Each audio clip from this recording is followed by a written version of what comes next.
I'm picking up my granddaughter from school, and she asks me something that stops me cold. She says, "Grandpa, how do you stay married to someone for so long?" And honestly, I have to think about it because the answer isn't what you'd expect. It's not some magical formula or being perfectly compatible or getting lucky with the right person. It's knowing what mistakes to avoid. My name is Marcus. I'm 76 years old. My wife Sarah and I have been married for 60 years. And right now I need to tell you something that almost nobody tells young people before they get married. We made mistakes. Big ones. The kind of mistakes that nearly ended everything. Multiple times. And if you're in a relationship thinking about getting married or trying to fix what's broken in yours, what I'm about to share could save you decades of pain. You see, most people think a marriage lasts 60 years because the couple was perfect together. That's not how this works. We stayed married for 60 years because we learned what not to do, and we learned it the hard way. Mistake number 1, keeping score. The first years of our marriage were good. Sarah was supportive while I built my career. I worked long hours. I provided for the family. I kept telling myself that every sacrifice I made, every weekend I missed, every birthday I almost forgot, I was doing it all for us, for our future. But here's what I didn't understand. Sarah kept a list too, not out of spite, out of survival. I'd come home exhausted and think, I deserve to relax. She'd have been home all day, managing 3 kids, cooking, cleaning, handling everything. And when she'd ask me for help with something, I'd think it, but sometimes say it out loud. What about everything I already do? The resentment was there. It sat between us like a wall. We weren't a team. We were keeping score. For 15 years, we lived this way. I'd take out the trash and think she owed me. She'd cook dinner and think I owed her. We were 2 people living in the same house, measuring, comparing, building up ammunition for future arguments. It poisoned everything. The turning point came when our daughter, she was about 30 at the time, asked Sarah something in front of me. She said, "Mom, do you and Dad even like each other?" That question hit different because the answer was complicated. We loved each other. I believed that then, and I believe it now. But did we like each other? Did we enjoy being together? We weren't sure anymore. That's when I realized something.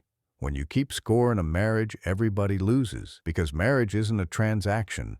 It's not 50-50 accounting where every dish washed is a credit and every argument is a debit. Some seasons, one person carries more. Some seasons, it's the other way around. That's not unfair. That's life. When I had that injury in my 40s and couldn't work for months, Sarah carried everything. She worked double shifts as a nurse. She came home and took care of me. She managed the kids. I couldn't keep score then because I was completely dependent on her generosity. And when she went through her health struggles years later, I did the same. But we wasted so many years before that, measuring instead of supporting each other. The lesson here is simple. Your marriage doesn't work on a balance sheet. It works on a foundation of knowing that sometimes you give more and sometimes you receive more. And both are necessary. Mistake number 2, trying to change each other. Sarah is a planner. She always has been. Lists, schedules, color-coded calendars. She needs to know what's happening 3 weeks from now. It gives her security. It gives her control. I'm the opposite. I've always been spontaneous. Go with the flow. Take the detours. Find the adventures in the unexpected. For years, decades really, we fought about this. She'd get frustrated because I wouldn't commit to plans. I'd get frustrated because she couldn't just relax and be in the moment. We both thought the other way was wrong. She thought if she explained it the right way or if she got upset enough, I'd change. I'd become more organized, more responsible. She'd say, "Why can't you just be more reliable?" And I'd say, "Why can't you just loosen up?" I spent nearly 20 years trying to turn my wife into a different person, and she spent 20 years trying to do the same to me. You know what happened? We both felt inadequate. We both felt misunderstood, and we both failed because you cannot change someone into who they're not. What finally changed was acceptance. I stopped seeing Sarah's planning as a flaw. I started seeing it as who she is. It's how she moves through the world. It gives her security. And my spontaneity isn't irresponsibility. It's how I find joy. It's how I experience life. We stopped fighting our differences and started using them. Now Sarah plans our vacations, manages our finances, keeps our entire world organized. And I bring surprise date nights, spontaneous road trips, moments she didn't plan for. We complement each other instead of fighting each other. The truth is, if you marry someone exactly like you, you're marrying a mirror. And mirrors don't help you grow. They just reflect back what you already are. Your partner isn't a project to fix. They're a person to know, and that person is going to be different from you. That's not a problem. That's the whole point. Mistake number 3, not saying the difficult things until you explode. I'm guilty of this one. I'm guilty of this one in ways I'm still ashamed of. I would let things build. Small annoyances, small hurts, something Sarah would do or not do that bothered me. And I wouldn't say anything. I told myself it wasn't worth starting a fight over. It's not that important. Just let it go. But here's what I learned. Things don't actually go away. They pile up inside you. For months, you're quiet. You're polite. You're frustrated, but nobody knows. And then one day, something tiny happens. Sarah forgets to pick something up from the store. Or she makes a comment that's maybe meant to be helpful but lands wrong.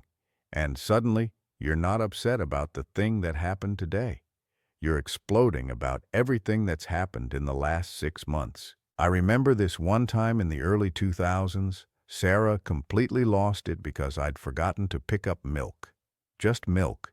One item. And she's yelling, "You never listen. You always forget things. I can't trust you." And I'm standing there thinking, this is about milk. But it wasn't about milk. It was about 6 months of feeling unheard. It was about all the time she'd asked for something and I'd forgotten.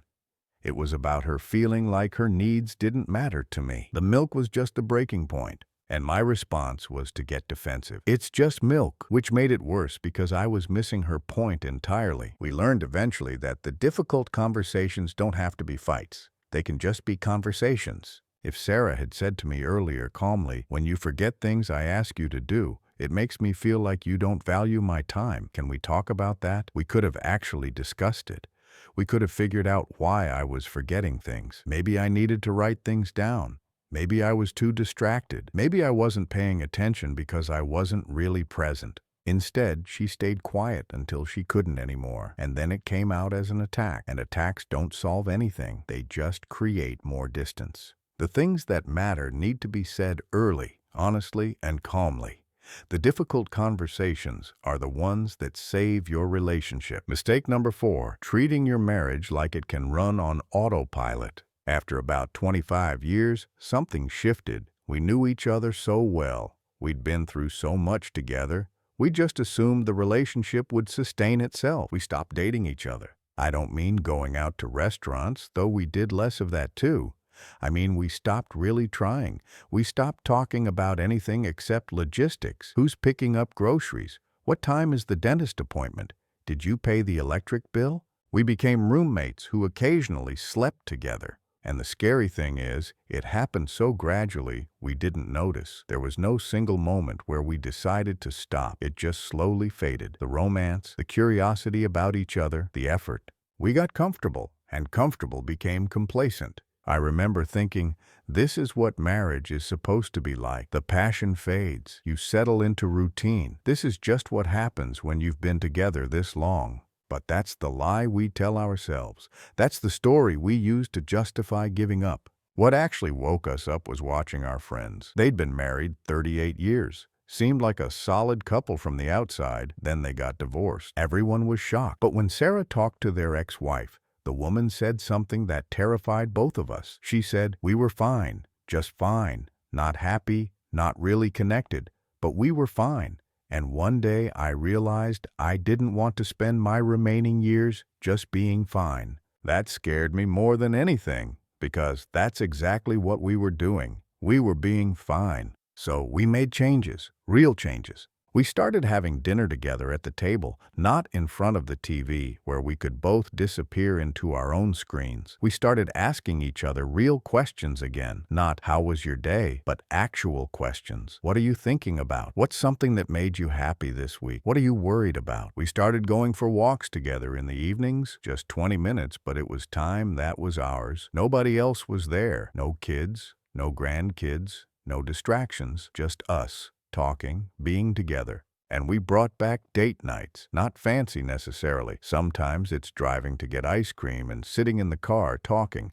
Sometimes it's playing cards at the kitchen table. But it's time where we focus on each other, on us, not on tasks or obligations. Your marriage needs attention. It needs care. It won't thrive if you ignore it. And you can't expect it to just survive on the strength of what you built 20 years ago. Mistake number 5, forgetting you're on the same team. This is the biggest one. When we'd argue, especially in those middle years, it felt like we were opponents, like each of us was trying to win, to prove we were right and the other person was wrong. Every disagreement became a battle, and battles have winners and losers. But marriage doesn't work like that. If one person wins and one person loses, you both lose, because you're supposed to be partners moving through life together, not competitors trying to defeat each other. I think the turning point came when our middle son went through a really hard time. He'd lost his job, his marriage was falling apart, he was 40 years old and broken, and he moved back in with us for a few months. Sarah and I had different ideas about how to support him. We could have fought about it. We could have tried to convince each other that our way was right. Instead, we couldn't fight about it because this was our son. So we did something different. We talked. Really talked. We listened to each other. We compromised. We worked together to help him.